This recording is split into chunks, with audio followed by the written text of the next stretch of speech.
I don't have a Sibe Cham story. I couldn't study. I just couldn't concentrate. And my mind would start wandering. Every single subject.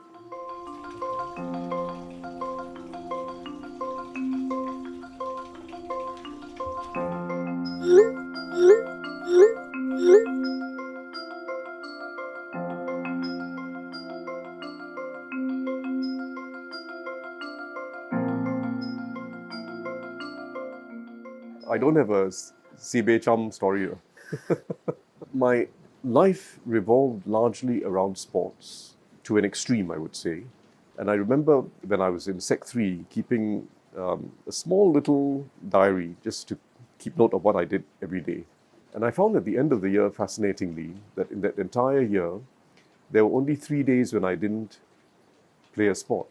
So my entire life revolved around it. All my energies went into it. It also added to that feeling that I had about the nature of Singapore society. Because in those days, in sports, here I'm talking about the late 60s and especially early 70s,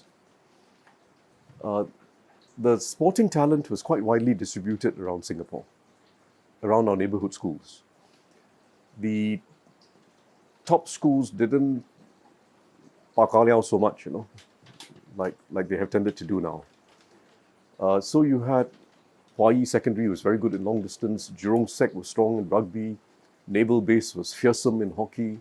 Particularly if you're playing sports virtually every day, you got to meet quite a broad cross-section of people.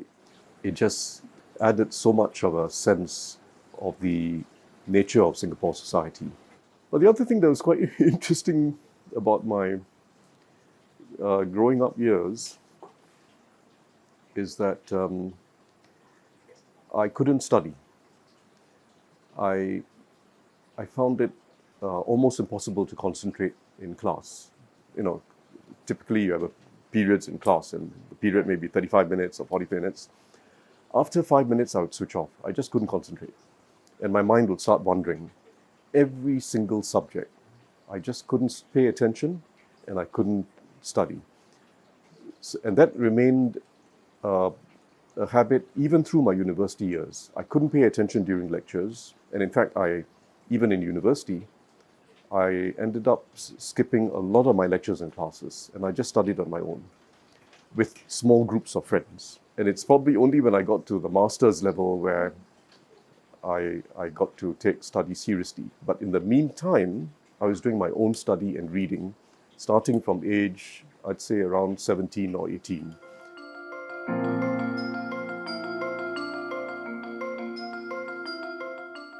The first book I ever read, literally, was at age 17. It's the first book I ever read, from cover to cover.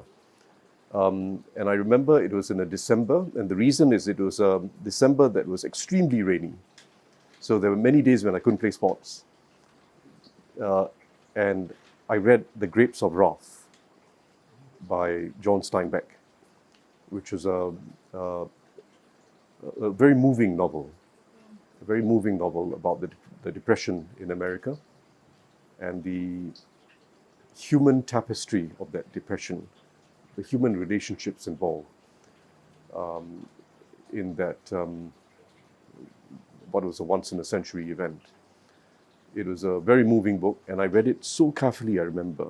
Every line, every page, I just kept reading it, every word and every expression of emotion.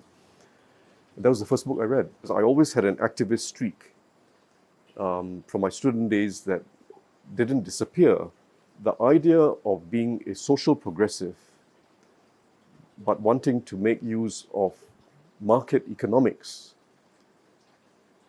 to achieve our objectives, occupied me throughout my years. I started off in my early university days a much more whole leftist, so to speak, intellectually. I then felt that after some very serious study, that the economics wasn't going to work in the traditional leftist approach, but the moral and social case was there. And that remained with me all along. How do you help the underdog? How do you help people who start with less? And understanding and developing a much better understanding through my work of how we can use a market economy. And you can call that, very broadly speaking, a social democratic vision. It's just that the social democracy that evolved in Europe veered too much towards the welfare state, as distinct from what I recently called a welfare society, where you have strong community bonds. It was entirely applicable to Singapore as I saw it and I wanted it to be. So if you like, my perspective always had collective action at the center, but it was not collective action in the traditional leftist sense. State ownership, some sort of command economy. I left that very early. But it was collective action in a different sense. How do we, as a state and as a community, how do we intervene to create real chances for people to earn their own success and take pride in their own success? So it's not a question of whether we should intervene, it's how. It requires first and foremost the government, through education, skills training, ensuring there's a vibrant economy with jobs available, but it also requires the community to provide that support to people where they live, in the school, outside school, close to them. And it requires, as I've been speaking recently, it requires fundamentally a deeper culture of respect. And I believe all three elements are critical. An activist state, community action, but also this culture of respect throughout society. Respect for the poor, respect for people from different social backgrounds. There has to be a deeper culture of respect and empathy. And that's how we've been evolving. We have been evolving in that direction. We've made very significant moves, particularly in the last 15, 20 years.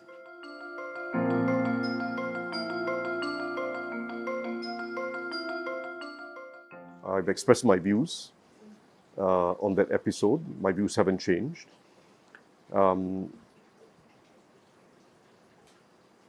And I too was a social progressive. But I was working in the government, doing my job very responsibly, but motivated by an objective that never left me. And that objective is, I feel, now manifest in our whole approach in government, much more strongly. And I think our whole society now is a lot more aware of these problems and is much more supportive of actions on the ground. Actions by civil society, actions by various voluntary groups, even informal groups of people. Our whole society is now a lot more supportive of that. And we've got to create space for it going forward. But it doesn't bother you that your friends were actually being arrested? No, it bothered me greatly. Yeah. It bothered me greatly. So how do they view you when you became a politician? I think they know me well. Those who know me very well know me very well. They know who I am. So they know what is it that you want to achieve within the government, right? Yes, I think so. I think so. I wasn't infiltrating government to do anything. We all had our motivations, varying motivations. We went about it in different ways. But those who know me know that what motivated me hasn't changed. And it did bother me greatly what happened to them at that time, which is why I was quite open about it when I entered politics. I put it on the table.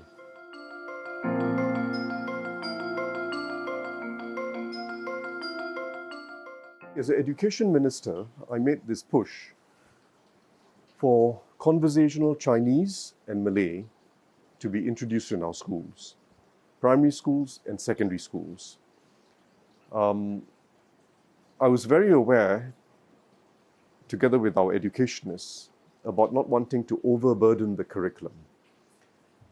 You can't add in a new subject without taking out another one. So we made it conversational subjects, non-examinable, and to be practiced in each school's own way. We may use different periods, after school, recess time, but I said make it interesting and enjoyable for everyone. I mean, our own children, for instance, 4 children went to SAP schools, learned higher Chinese. Most of their conversational Chinese actually came from their CCA.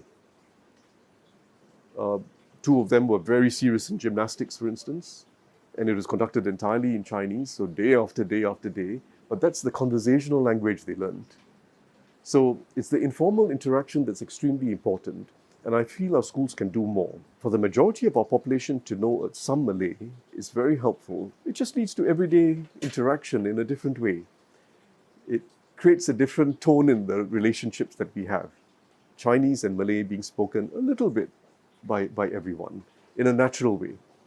So it's not something to burden the curriculum, but I feel we need more of it. So it's not just Malay, it's also conversational Chinese. The reality is we are a majority Chinese society. And those who are non-Chinese would find it advantageous to learn some Chinese. It caught on for a while, and then the fact that it was non-examinable, I think it lost steam. I'm careful not to make policy pronouncements, but my bias has always been that this has to be part of the mission of education. It's not just in some interesting art form, you know. It's part of the mission of education, social mixing, and creating a sense of sameness among Singaporeans. And when it's not difficult to do, we should just go about doing it. And it's important not when the kids are young, you see. It's important when they grow up. These are life skills.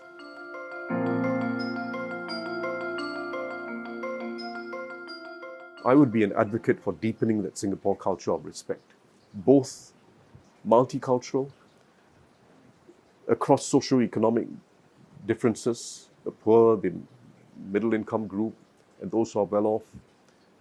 Culture of respect for people with differing views, including different political views. We are Singaporeans together at the end of the day. We should just be solution-oriented. We can have different forms of idealism motivating us, but we need that practical idealism at the end of the day. And I think Singapore's in a good place. I'm still deeply optimistic about Singapore.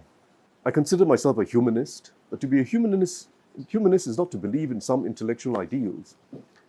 It has to be about the, as the Chinese say, the 人情味. It's really the 人情味. It's that flavor of relationships that bind us together and that create optimism in society. And that's the way, that's been all my style of politics all along. Never go so far beyond people. Always be with them. Always be with them.